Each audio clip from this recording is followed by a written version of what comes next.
I've spent a lot of time through the years buying internationally and getting shipments in from all over the world, China, Japan, Korea, Australia, Europe, South America, South Africa. And one of the things that, when you have shipments coming in via container internationally, that you're always kind of listening to the news, not directly, but you're listening to the news. And so when they talk about, a vessel that dropped a bunch of containers, or some vessel got held up in a port, or some, pirates, raided it or something like that, you take notice. And when because they always have the vessel name, and they say, oh, the vessel name was, this vessel. And, now you're going looking at your shipping documents and say, okay, that wasn't my vessel. I'm okay.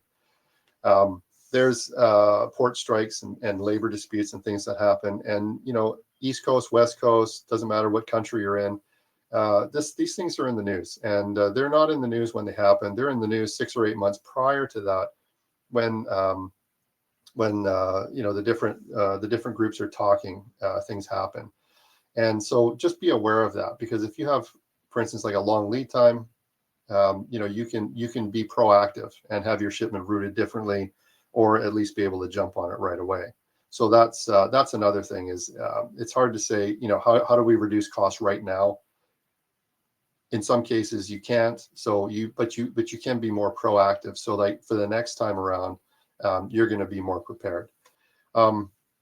So if you start looking at your long term now as, say, 3 months as opposed to a year, what can you do right now that that might reduce your cost in 3 months? Well, I mean, that can be really, really very specific.